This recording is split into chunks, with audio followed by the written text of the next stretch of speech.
Hello everyone, my name is Ishmael N and welcome to today's video. And in today's video I want to share with you the 8 teachings, false teachings that Christians should avoid that are further delaying their marital breakthroughs, because I got to realize by applying these teachings they don't help much, and I believe I got to realize that they came out of something which has not yet been experimented, and hence most Christians or some Christians, they apply them and they still not see any progress or any results without realizing what's really going on. So now let's start with the first teaching. Is that one of the first teachings that the teaching goes like, be faithful and God will bring the one.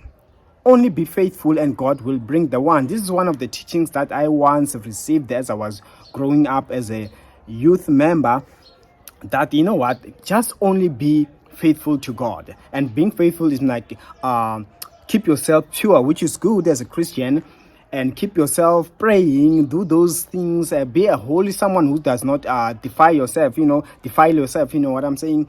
And then God will just automatically bring the one. That's what they would say, of course, because I would ask them questions, and that's what they would teach us. When you're faithful, God won't disappoint you.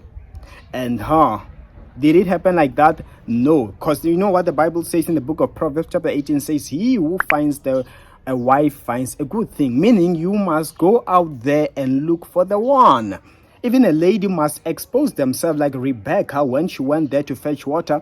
That is when she met Eliezer, the servant of Abraham. He went there looking for a wife, and she also availed herself, and she was able to say yes. So being faithful and just sit there won't help you much, won't help you anyway, because that's what they would say. They wouldn't tip us on how to approach and stuff, but be faithful and God will bring the one.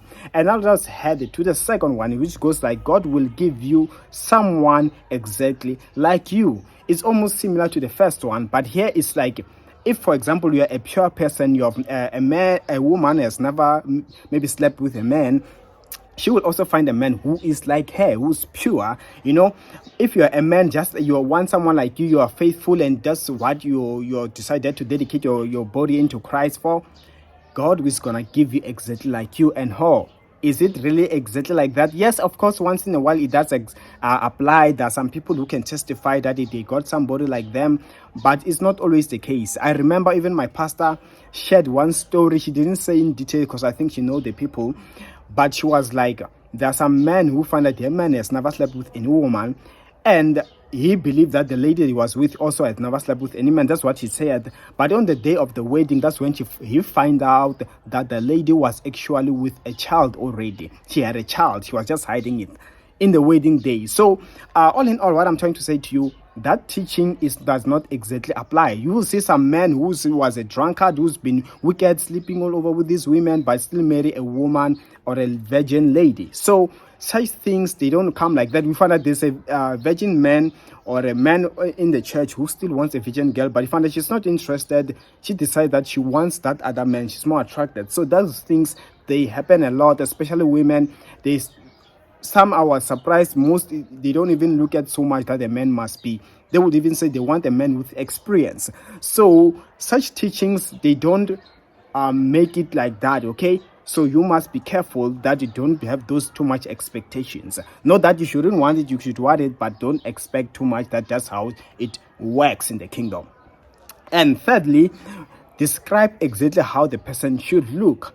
We've been told, I even myself have a book where I wrote down exactly how my future wife should look like.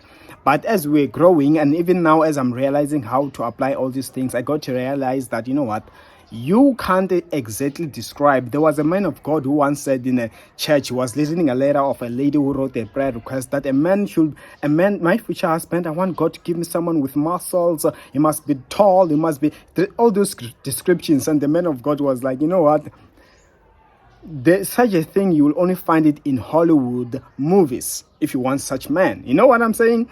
So in some other ways, it's like you can't really describe a perfection and think that you're going to find perfection, because you yourself, you are not perfect. You find that there are some things, maybe you find that a lady does not have calves, for example, So do you expect, if a man described a perfection, do you think you would also stand a chance to be married? You find that man maybe physically he looks perfect, but character-wise, maybe he has his own fault, maybe he has, what I'm trying to say is like describing a perfect being is like recreating your own ideal person. And such a person, that do they exist? There is no one who's perfect. So you're actually even setting yourself for failure. So such a thing, teachings on mentalities, should be avoided by all means. And now let's go to the fourth one, and that you should pray that somebody should love you back. There is nothing wrong. I do agree that at times you must pray that the person loves you back. And I believe, myself personally, I believe that those prayers work mainly when somebody is being disturbed by the devil. Maybe the devil is blinding them, making him or her not to see you, while you are perfect for that person. So such teachings only apply in those cases. But if somebody, at the end of the day, is to make a choice that they don't want you, they only prefer being with this other person, there is nothing you can do about it. No matter how hard you pray, there is nothing you can change.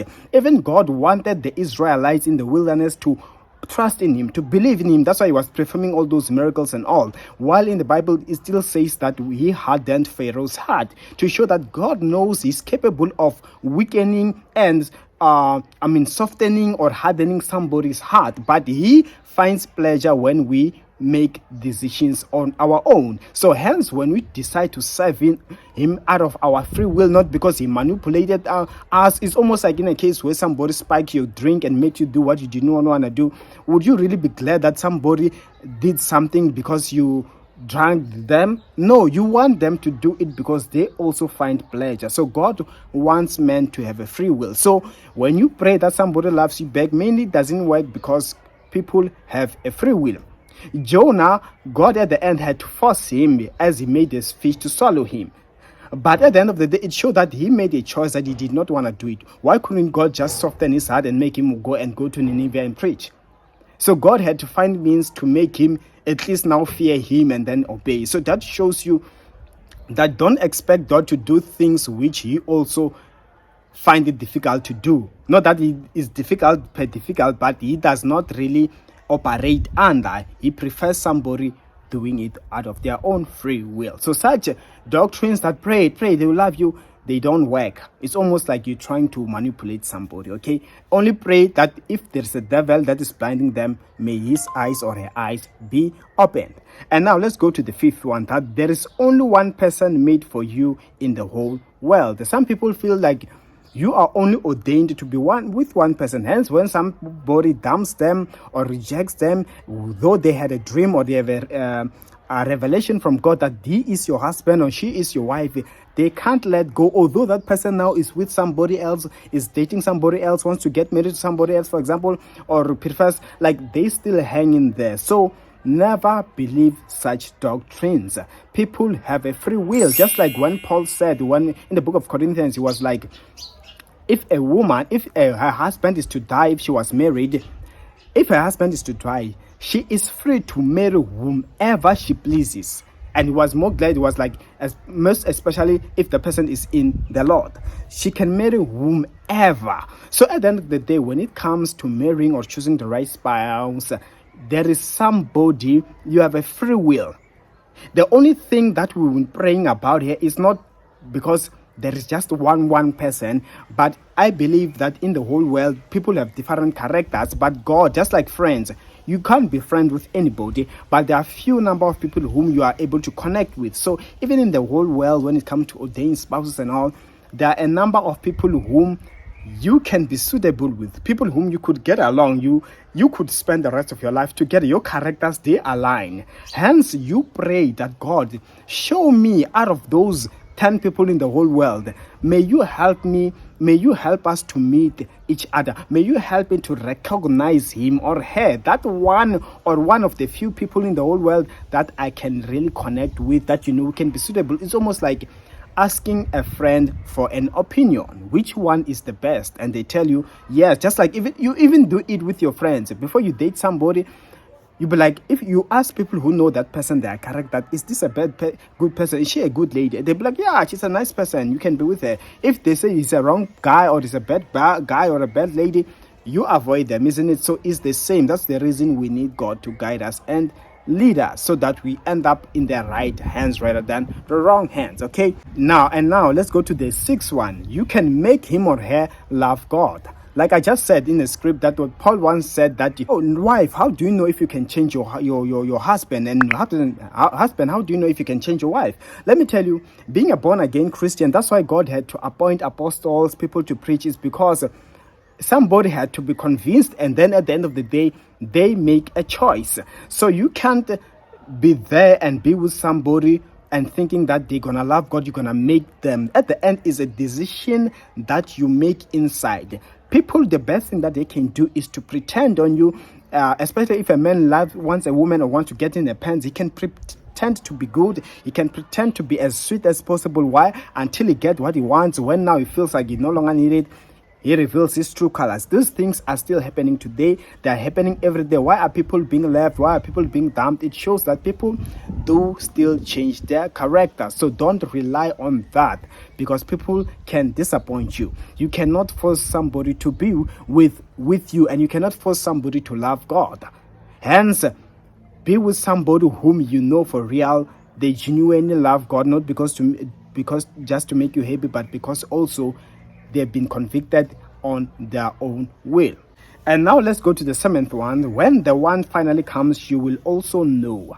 Some people, they expect that when the one comes, they will just automatically know, and of course that's such thing, they do happen.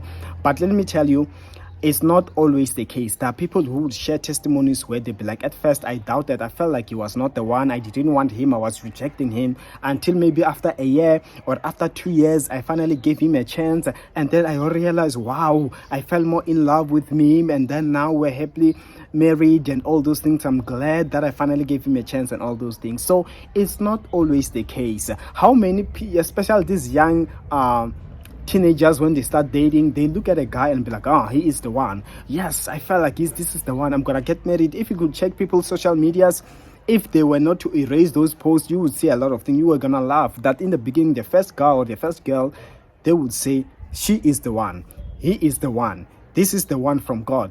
And now they've been dating, they've dated even 5 people until they met the one. So which shows that we as human beings, we tend to think that what is making us happy at the moment, what is pleasing us at the moment, is the right one, and hence we get to conclude that what we feel, we confuse God's will, we confuse the voice of God with what we're feeling. So when you are feeling somebody at the moment, we're having butterflies, we feel like it's the one.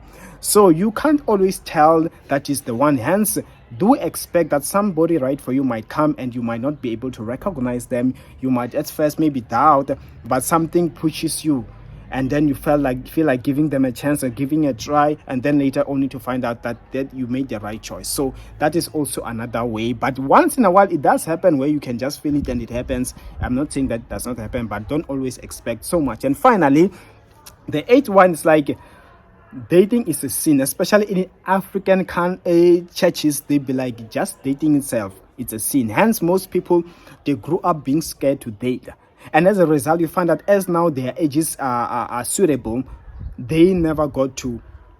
Men don't know how to approach women never got to give any man a shot. And now she's realizing she's getting old, and those teachers are not even coming back now to tell her that now you can date, now you can give it a shot, because now is the right time, now do this. No, they only teach you that it's a sin, and you feel like, okay, it means automatically when it happens, maybe a courtship, and you don't even know how to begin that. They don't even tip you that way. Just introduce him to us, and so they make it difficult. So listen, dating itself, I'm not talking about having sex outside marriage and all. I'm talking about dating alone. They will make it seem like it's a bad thing, and people wouldn't approach. So in its own, those things are necessary, because you have to get to approach a lady as a man. The ladies will be sitting that a man must make the first move, and as a result, me as a man, I expect that a lady must give me a chance, must allow me to talk to her. So how do we go into that stage without dating? So that is not a sin. The only sin is what you do after, things which you know that they lead into temptations or they make you sin and all. Okay, so those are the teachings, the 8 teachings to avoid by all means, but do the right things and learn to use your head and allow God to guide you further. Hallelujah.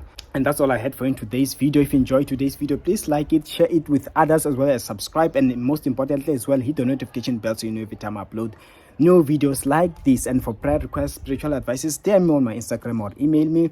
The details are on the description of the video below. And as for me, Ishmael and your priest, I will see you in the next video upload. Take care and stay blessed.